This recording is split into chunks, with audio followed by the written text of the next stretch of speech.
Bom, pessoal, bom dia. Dando sequência, então, às nossas aulas, hoje a gente vai finalizar, então, as características, então, das esponjas, que são animais que pertencem, então, ao filo porífero. Como eu comentei na aula anterior, os poríferos são animais extremamente simples, que desenvolveram uma estrutura corpórea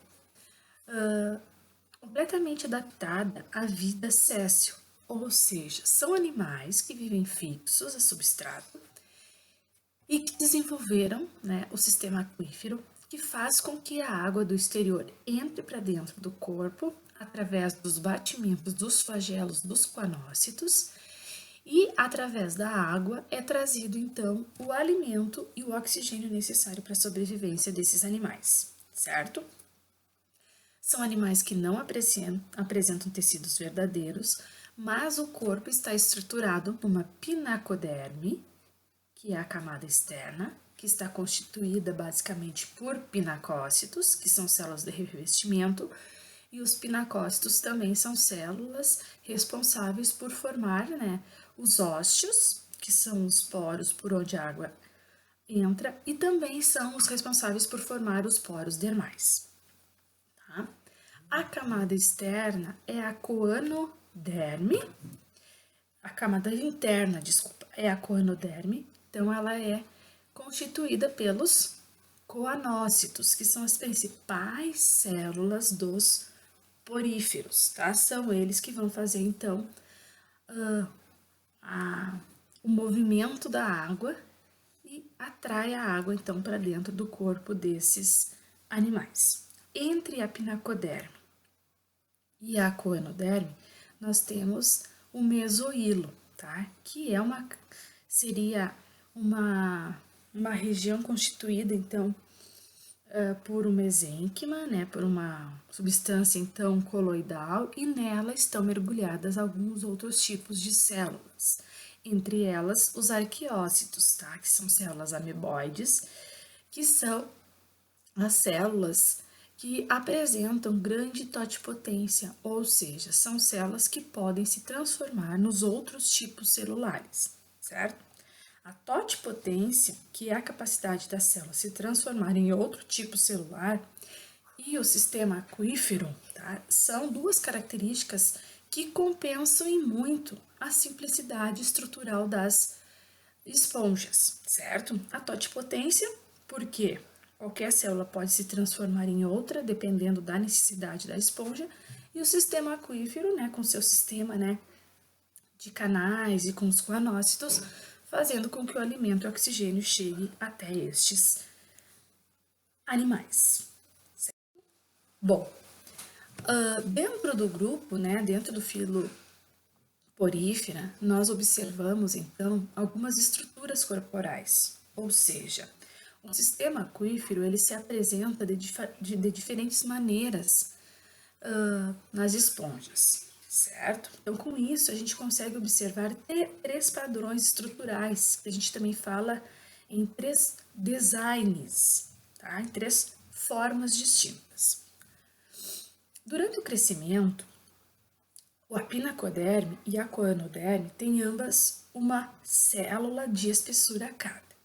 Mas conforme as esponjas vão crescendo, vai aumentando então seu grau de dobramento, conforme o mesohilo vai crescendo, e essas camadas têm que manter uma relação entre a área de superfície e o volume, tá? Suficiente então para manter trocas de nutrientes, gases e excretas em níveis adequados ao organismo, ou seja, esses nutrientes, os gases e excretas, eles precisam estar adequados, então, ao tamanho do organismo. Então, com isso, surgem três padrões estruturais nas esponjas e com isso, então, elas conseguem se tornar maiores, tá?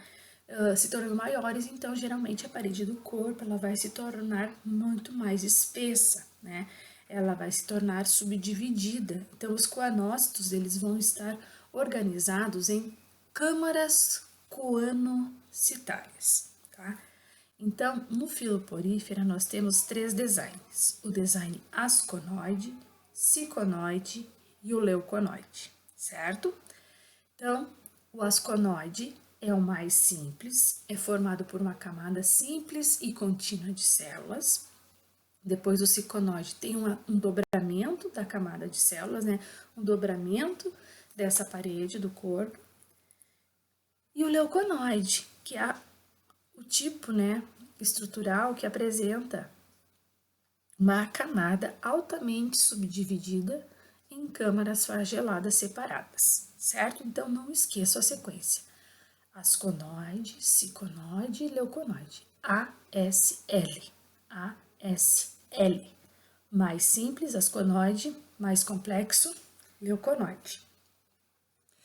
As esponjas calcárias, tá, são as únicas em que os 3 planos de organização corporal ocorrem ao longo do desenvolvimento e crescimento, ou seja, logo após que a larva dessas esponjas calcárias, ela sai da coluna d'água e vai para o substrato e se assenta, ela vai sofrer então modificações assumindo, né, o design asconoide.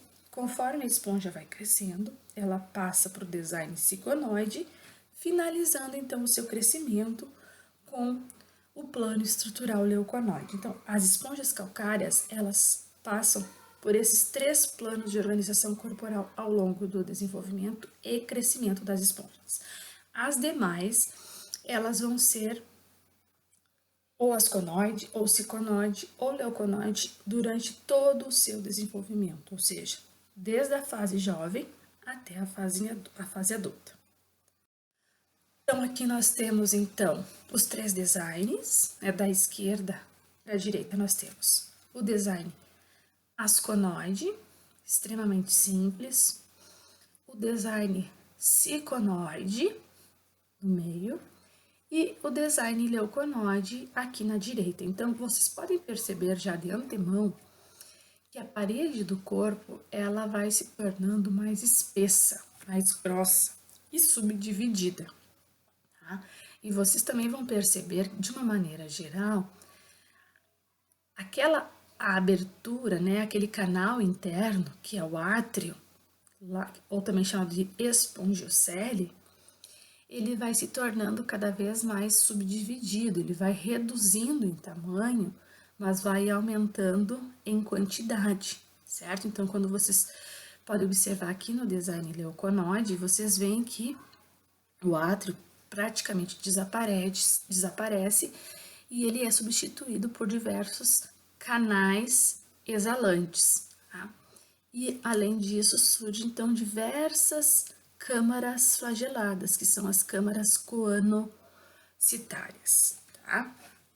O grau de complexidade, então, do simples asconoide até o complexo leuconoide, envolveu principalmente, então, os sistemas esqueléticos, para dar sustentação para as esponjas, e também envolveu, né, o desenvolvimento dos canais de água, acompanhados, como eu já falei, por um dobramento e ramificações da camada de coanócitos, certo? O tipo leuconoide, então, é considerado o plano principal para as esponjas, por permitir, então, que elas consigam atingir grandes tamanhos e manter, então, uma eficiência na circulação de água, certo? Então, a parede se torna mais espessa, né, os canais internos, eles se tornam completamente ramificados, tornando, então, esse design extremamente eficiente, então, na circulação da água e, com isso, então, captura de alimento e também de oxigênio, certo? Então, o design asconoide, geralmente as esponjas, elas têm uma forma tubular simples, geralmente em formato de vaso, são esponjas de pequeno tamanho, em função, né, da capacidade de difusão entre as células, ou seja, a capacidade de captura de oxigênio e eliminação do gás carbônico e também a captura do alimento ser reduzida. Então, são esponjas que não vão ultrapassar 10 centímetros de altura. Nessas esponjas, a pinacoderme apresenta células simples, tá? Os porócitos. E a coanoderme, então, é uma camada também simples, não dobrada. Então, vocês podem perceber aqui, estou indicando aqui com laser, que é uma camada simples de coanócitos, que vai revestir o átrio, tá? Então, o átrio nessas espécies, ele é bem amplo. Então, a abertura interna, que é chamada de átrio ou espongiocele, é extremamente grande, bem ampla. Tá? O design asconoide, ele é encontrado, então, em esponjas calcárias, adultas, e elas geralmente são radialmente simétricas. O fluxo de água nessas esponjas com design asconoide, então, ela entram pelos ósteos, vai para o átrio ou espongiocele e sai pelo ósculo, sempre nesse sentido. Ósteo, átrio, ósculo. O design leucociconoide são esponjas pouco maiores que o tipo asconoide. É um tipo de design que foi produzido pelo dobramento simples da pinacoderme e coenoderme. Então, teve um dobramento simples das camadas externas e interna, ou seja, pinacoderme e coenoderme. As aberturas inalantes são delimitadas, então, por várias células que são chamadas de poros dérmicos. Tá? Os poros dérmicos, então, são formados por várias células, ou seja, por vários pinacócitos. Já o ósteo é uma única célula que vai formar o poro. Então, a diferença entre ósteo, abertura formada de uma única célula, poros dérmicos, aberturas formadas por várias células, tá? Esse padrão ciconoide, então, ele é observado em diversas esponjas, também do grupo das calcárias. O fluxo de água nessas esponjas, então, segue também é unidirecional e segue o caminho como ósteo, né, ou poro dermal, canais inalantes, canais por onde a água entra, as prosópilas, que são as aberturas das câmaras coanocitárias. Então, das prosópilas vão para as câmaras coanocitárias. Das câmaras coanocitárias, a água sai pelas apópilas, que são os canais de saída de água das câmaras coanocitárias. E dessas apópilas, a água vai para o átrio e, através do ósculo, ela é eliminada. Prosópilas e apópilas são aberturas, as prosópilas por onde a água chega até as câmaras coanocitárias e as apópilas são aberturas por onde a água sai das câmaras coanocitárias, certo? Então, no design ciconoide, a água segue o fluxo. Ósteo, canais inalantes, prosópilas. Chega nas câmaras coanocitárias e a água sai pelas apópilas para o átrio e através do ósculo a água vai ser eliminada para o exterior. No design leuconoide, as esponjas podem atingir grandes tamanhos devido, então, ao sistema aquífero ser bem mais complexo, ou seja, ocorre um dobramento adicional da pinacoderme e coanoderme e ocorre, então, com isso, um maior espessamento do mesoílo, tá? Nesse design leuconoide, ocorre um aumento no número, tá, das câmaras coanocitárias e uma redução no seu tamanho. Então, as câmaras coanocitárias se tornam menores, mas em maior quantidade. Praticamente toda a parede do corpo, ela vai estar constituída, então, por câmaras coanocitárias, tá? O átrio, vocês percebem aqui que ele foi extremamente reduzido a uma série de canais exalantes. Aquele espaço, aquela cavidade que era enorme lá no design asconoide, agora, né, que é o átrio, ele foi subdividido, então, uma série de canais exalantes. Exalante quer dizer canais por onde a água sai. Tá? O design leuconoide, então, é típica da maioria das esponjas calcárias e de todas as desmosponjas. Tá? As desmosponjas têm esse tipo de design, o design leuconoide. Portanto, as desmosponjas, né, são o grupo, né, das esponjas que apresentam, então, as maiores dimensões, são as maiores esponjas. E algumas calcárias também têm esse tipo de design. Nessas esponjas, então, a água segue o seguinte fluxo: ósteo, canais inalantes, prosópilas, câmaras coanocitárias, apópilas e, em vez do átrio, nós temos então canais exalantes e o ósculo. A diferença desse fluxo para o anterior é que, em vez de átrio que a gente observa lá no ciconoide, nós temos aqui os canais exalantes, tá? Por quê? O átrio das esponjas anteriores, ele foi transformado, então, em diversos canais exalantes, certo? Bom, o bombeamento de água, então, nas esponjas ocorre através do batimento dos flagelos dos coanócitos que se encontram, então, na parede interna, na coanoderme. As esponjas, elas apresentam, então, uma alta capacidade de bombear o seu volume corpóreo total uma vez a cada 5 segundos, então, é uma capacidade extremamente elevada. A velocidade da corrente, da correnteza, é maior nos ósseos, ou seja, na entrada do corpo das esponjas. Nos canais, a velocidade diminui para permitir o quê? A captura do alimento e a captura do oxigênio, e depois a velocidade aumenta. Então, aqui a gente vê no gráfico, então, que a velocidade é bem maior na entrada e na saída da água. E a velocidade da correnteza de água, ela se torna, então, menor aqui nos canais, e nas câmaras coanocitárias para permitir, então, a captura do alimento. As esponjas também, pessoal, vale lembrar que elas são capazes de regular a velocidade da correnteza ou até mesmo parar a circulação da água, tá? Quando, por exemplo, o ambiente se torna, apresenta então uma alta correnteza, as esponjas elas podem se aproveitar dessas correntes ambientais e com isso elas vão conservar a energia, mas mesmo assim elas vão ter capacidade então de capturar o seu alimento e o oxigênio.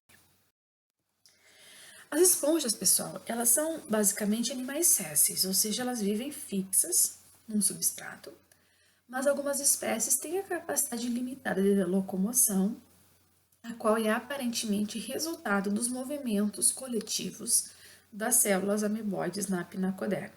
Tá? Então, algumas células ameboides elas acabam se movimentando e esses movimentos coletivos podem fazer com que a esponja se movimente. Claro que é uma movimentação muito pequena, muito restrita.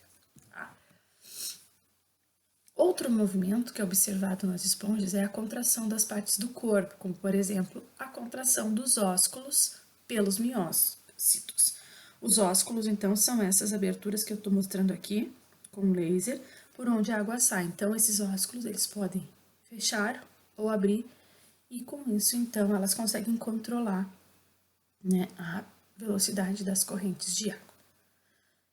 As células ameboides no mesohilo também estão em constante movimento. Geralmente, essas células ameboides são os arqueócitos, tá? Que são células também extremamente importantes para as esponjas.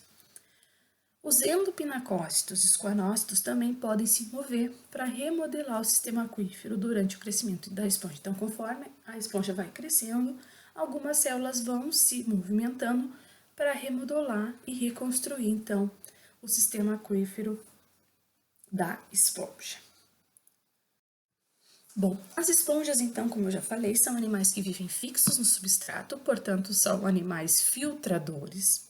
Então, elas filtram as partículas de alimento da água que vai fluir pelos seus corpos, certo? Os filtros serão os canais inalantes, as câmaras coanocitárias e os coanócitos. Tá? Então, são essas estruturas que vão filtrar a água. Canais inalantes, câmaras coanocitárias e os coanócitos. Geralmente, o tamanho das partículas é selecionado pelo ósseo, ou seja, não são todas as partículas que vão entrar para dentro do corpo das esponjas. Então, quem controla isso é o ósseo, ou seja, dependendo do tamanho da abertura, Geralmente, partículas entre 1 a 50 micrômetros é que conseguem entrar através dos ósseos. Todas as células de uma esponja podem ingerir partículas por fagocitose, tá?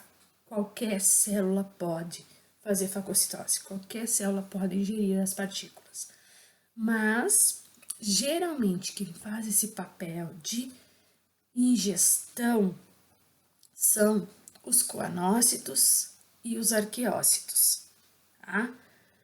Mas os coanócitos quase sempre vão transferir as partículas alimentares para os arqueócitos realizarem a digestão, certo? Qualquer célula pode ingerir partículas por fagocitose, mas as principais são coanócitos e arqueócitos. Mas a digestão, ela geralmente vai ocorrer dentro dos arqueócitos. Então, nessa imagem aqui, nós podemos ver, então, o esquema da nutrição, tá? Então, aqui vocês veem, então, a abertura, né, os poros, que são encontrados, então, ao longo da parede externa do corpo das esponjas, e a abertura desse ósseo que vai selecionar o tamanho da partícula que entra. Então, partículas entre 1 a 50 micrômetros, elas podem ser levadas para dentro do corpo das esponjas. Então, dentro do corpo, né, das esponjas, então vai entrar água, juntamente com a água podem entrar elementos inorgânicos, que obviamente vão ser fagocitados e vão ser eliminados, e vão entrar partículas orgânicas, ou seja, alimentos, certo? Os arqueócitos, que são células fagocitárias, eles fagocitam as partículas orgânicas e inorgânicas. As orgânicas, então, elas fagocitam e vão fazer a digestão lá no seu interior. Já os coanócitos, eles também fazem a fagocitose, né, do alimento, certo? Então, aqui mostrando, né, a fagocitose de uma partícula pequena. O coanócito fagocitou, mas ele transporta esse alimento para o arqueócito. E lá dentro do arqueócito é que vai ocorrer a digestão, certo? Então, qualquer célula da esponja pode fagocitar, pode capturar o alimento, mas geralmente quem faz isso são os coanócitos e os arqueócitos, né? Captura de alimento. Mas a digestão propriamente dita, ela vai ocorrer no interior dos arqueócitos, tá? Que são células ameboides que a gente encontra, então, dispersas lá no mesoílo, que é aquela região que fica entre a pinacoderme e a coanoderme. Algumas esponjas, pessoal, elas fazem simbiose, tá? Com esponjas marinhas e de água doce.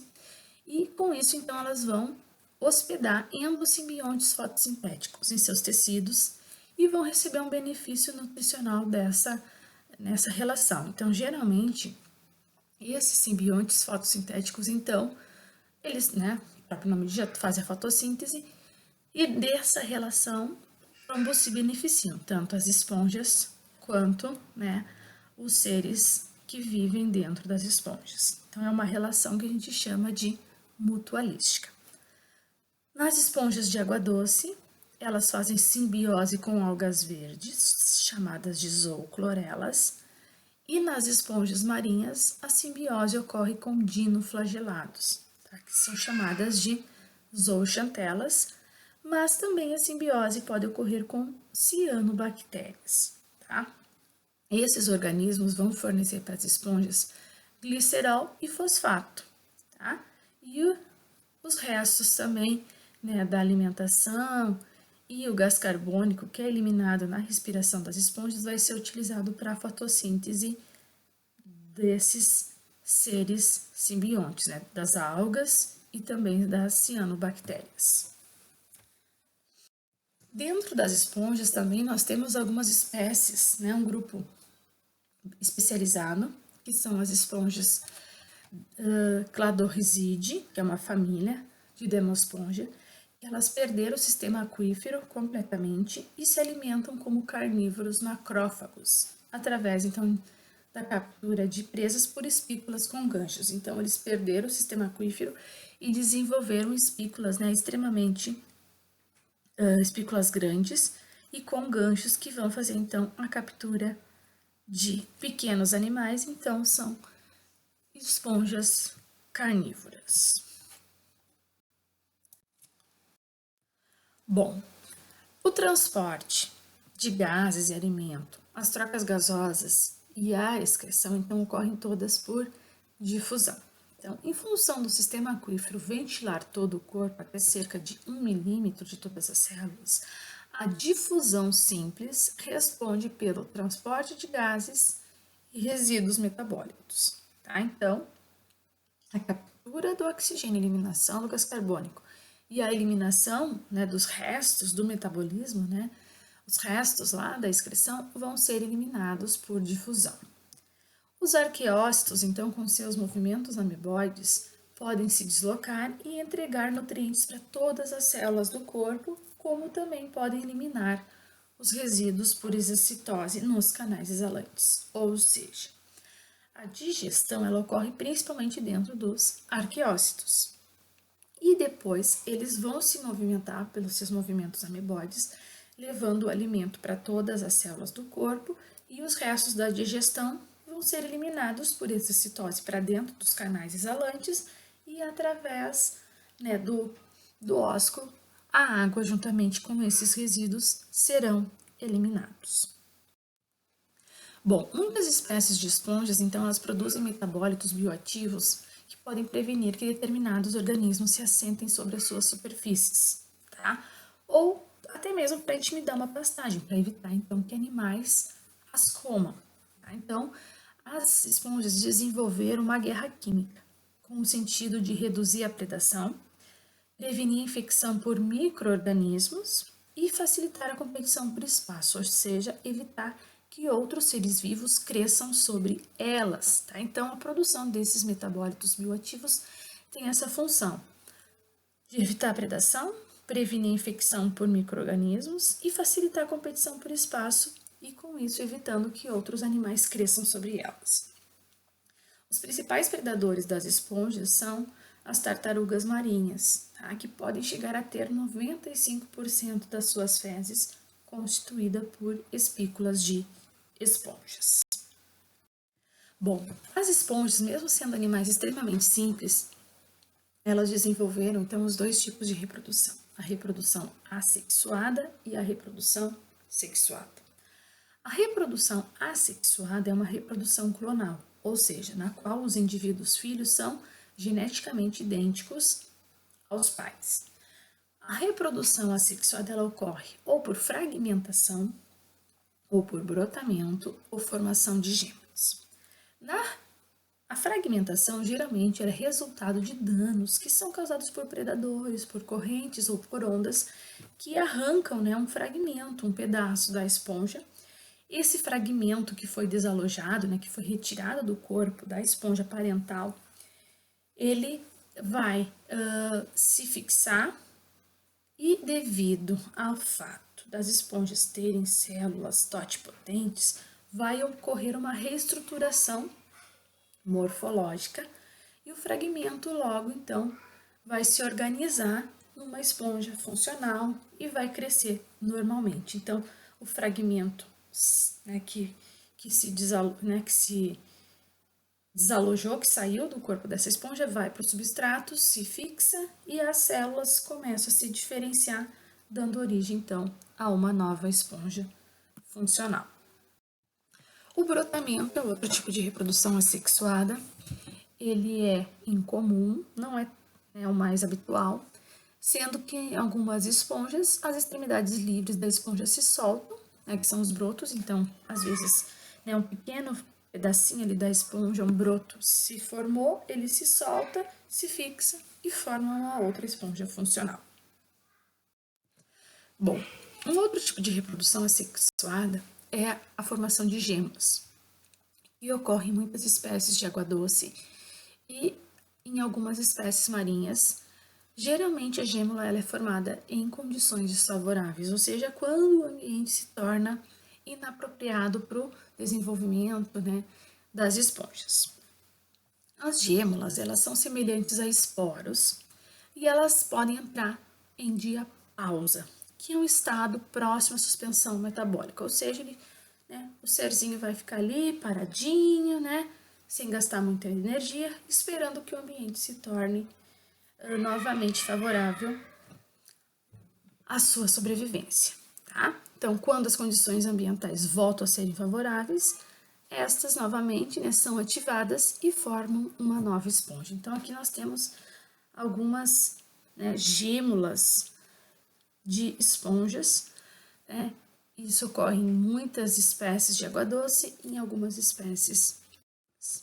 As gemas, elas são produzidas então lá no mesoílo, que é aquela região que fica entre a pinacoderme e a coanoderme, e eles surgem ao redor de um agrupamento de arqueócitos, que são carregados de nutrientes. Esses arqueócitos carregados de nutrientes passam a ser chamados de tesócitos. Aí, os espongiócitos começam a secretar um envoltório de espongina, ou seja, começam a secretar uma fibra, fibras orgânicas ao redor dessa massa celular. E o envoltório também pode conter espículas, que são secretadas pelos esclerócitos. Então, esses arqueócitos carregados de nutrientes, que são os tesócitos, eles vão ser envolvidos, então, por uma rede de espongina e também por espículas. Então, eles vão ficar ali protegidos.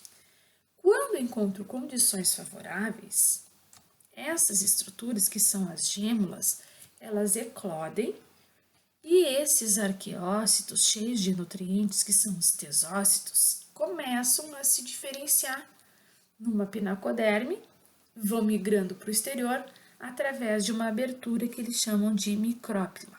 Tá? Então, esses arqueócitos ricos em nutrientes começam a sair pelas micrópila, que é uma abertura, e começa a formar então a pinacoderme externa. E posteriormente, então, começam a formação, então, da camada interna, que é a coanoderme, com os seus coanócitos, certo? Essa reprodução sexual por formação de gêmulas, então, geralmente ela ocorre quando as condições ambientais são desfavoráveis. Bom, as esponjas, com poucas exceções, são hermafroditas, ou seja, uma única esponja é capaz de produzir tanto células sexuais femininas quanto masculinas, certo? Então, os dois são produzidos numa mesma esponja, tá? Com rara exceção. Os espermatozoides são gerados e liberados de uma esponja, transportado pelas correntes de água até outras esponjas, nas quais a fertilização acontece, ou seja, os espermatozoides que são produzidos por uma esponja, eles não vão autofecundar essa esponja, eles precisam sair dessa esponja e atingirem novas esponjas, tá? Então, as esponjas produzem tanto espermatozoides quanto óvulos, mas os espermatozoides precisam sair da esponja e fecundar uma nova esponja. A maioria das esponjas são vivíparas, ou seja, elas vão reter o zigoto no corpo parental, então vai ocorrer o desenvolvimento do embrião ocorre dentro do corpo das esponjas, por isso que a gente diz que elas são vivíparas, tá? O desenvolvimento embrionário ocorre junto ao corpo da esponja parental. Quando o embrião estiver pronto, eles vão liberar as larvas para o ambiente. E aí, lá na água, as larvas vão permanecer algum tempo, vão dispersar, vão procurar novos substratos.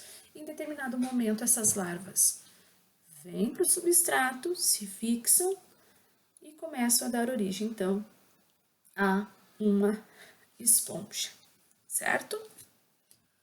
Bom, os espermatozoides, geralmente, eles surgem de coanócitos ou de câmaras coanocitárias completas que vão se aprofundar lá no mesoílo, tá? e são envolvidas por uma fina parede celular para formar um cisto espermático. Ou seja, na época reprodutiva, então, alguns coanócitos, ou até mesmo as câmaras coanocitárias, elas vão para dentro do mesoílo e elas vão ser envolvidas por uma parede celular, formando então um cisto espermático, ou seja, uma estrutura cheia de espermatozoides que ficam lá no interior do mesoílo. Os óvulos são formados por células germinativas individuais no mesoílo, tá? Geralmente, essas células germinativas podem ser os arqueócitos. Então, os arqueócitos, que são células ameboides, eles podem se transformar em óvulos. E os espermatozoides surgem dos coanócitos. Os coanócitos são células flageladas, espermatozoide também é flagelado. Tá? Bom, uma vez no sistema aquífero, os espermatozoides, são fagocitados. Isso aqui é quando ocorre, então, como é que ocorre a fecundação, certo? Os espermatozoides que são produzidos por uma esponja saem através da corrente exalante, saem através da água pelo ósculo e vão ser absorvidos pelos ósteos de outras esponjas. Os espermatozoides, então, uma vez que entram para dentro do corpo de uma nova esponja, eles vão ser fagocitados pelos coanócitos, que vão se tornar, então, células ameboides e vão transportar o núcleo do espermatozoide para o óvulo, certo? Então, essa outra esponja, ela tem lá no seu mesoílo, então, o óvulo. Esse óvulo, então, vai estar esperando os espermatozoides. Os espermatozoides chegam através da água, através do sistema aquífero.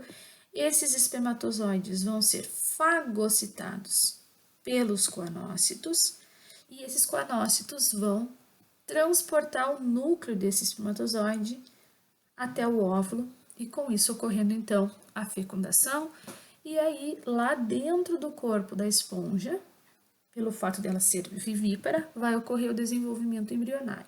Quando estiver pronto, a larva vai sair pela corrente exalante e vai para a água e lá vai permanecer algum tempo, certo? Existem, então, diferentes tipos de larvas nas esponjas, então cada grupo de esponja recebe um nome específico porque apresentam morfologias distintas. Então, aqui mostrando alguns tipos de larvas que são encontradas nas esponjas, certo? Bom, nós temos então nas esponjas 3 classes. Tá? Basicamente, a diferença nelas está no seu esqueleto, tá? E obviamente no design, no tamanho.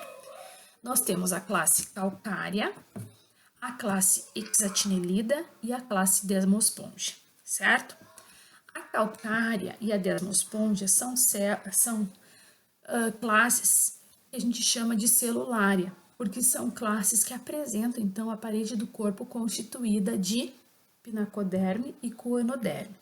Já as hexatinelidas, elas apresentam uma parede corpórea completamente diferente, como eu mostrei lá na aula anterior, tá? É uma rede sincicial, com diversas trabéculas, diversas aberturas.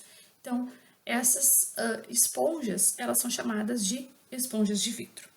Bom, a classe calcária são esponjas, então, com espículas compostas de carbonato de cálcio, depositado como calcita.